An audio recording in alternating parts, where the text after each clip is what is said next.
Мен өзүмдүн атымдан бирөөгө кредит алып бердим эле. Төлөбөй жатат. Банк мени сотко берип коюптур. Мен акчаны берген адамдан тилкат жаздырып алдым. Бирок нотариустан өткөргөн эмесмин. Сотко көрсөтүп, ошол акчаны алган адамдан өндүрсө болобу? Кантип ал адам алганын аныктай алам?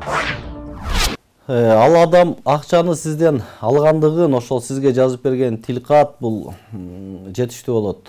Бирок мен сизге айта кетейин, 50 000 сомдон жогору акчалар бул сөзсүз түрдө нотариус аркылуу көйлөндүрүлүш керек.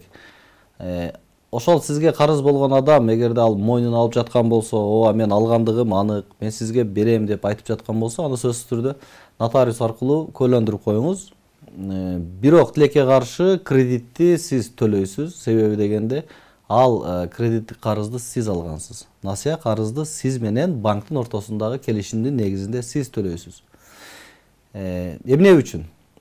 Себеби сиз менен ошол финансы мекеменин ортосунда келишим түзүлгөн. Ал келишимде тараптардын укуктары жана милдеттери көрсөтүлгөн. Демек, милдеттер сиз ошол графикте көрсөтүлгөн. Алсак ай сайын же квартал сайын сиз тиешелүү өлчөмдө карыз акчаны сиз төлөп турушуңуз керек болгон. Сиз милдетиңизди аткарбай койсоңуз, бул келишим бир тараптуу бузулду деп эсептелинет. Демек, сот, кечиресиз, банк, ошол финансы мекемеси сотко доо арыз менен кайрылат. Демек, келишимди тарап бузду, бизге ушул тиешелүү акчаны өндүрүп бериңиз деп туруп. Сотко ал адамды алып барсам болобу деп жатасыз. Ал адамды алып бара албайсыз. Себеби ал адам бул иште тарап болуп саналбайт. Бул жерде сиз менен ошол банктын ортосунда гана иш каралат. Себеби бул келишимде экөөңөр кол койгонсуңар. Анын ала турган болсок, анын кесепеттери сизге гана тиет. Эгерде ал келишимде кошумча күрөө келишими боло турган болсо, же болбосо кепилдик келишимдери боло турган болсо, сөзсүз түрдө баягы тарап катары сотко алар дагы тартылат.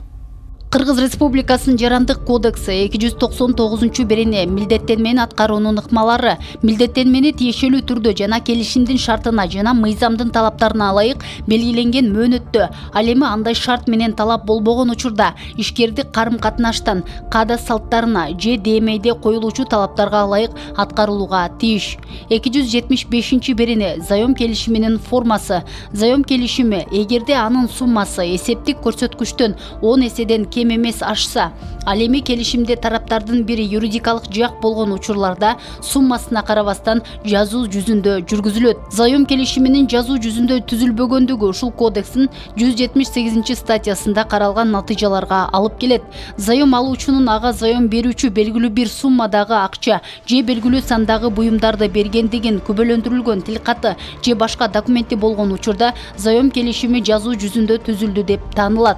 Эгерде сумма эсептик көрсөткүчтөн 500 эседен ашса, заем келишими нотариаттык түрдө түзүлүүгө тийиш. Заем келишиминин нотариаттык түрүн сактабагандык анын анык эместигине алып келет. Кредит берүүчү ал боюнча нотариаттык түр сактабаган заем келишими боюнча пайыздарды төлөөнү талап кылууга укуксуз.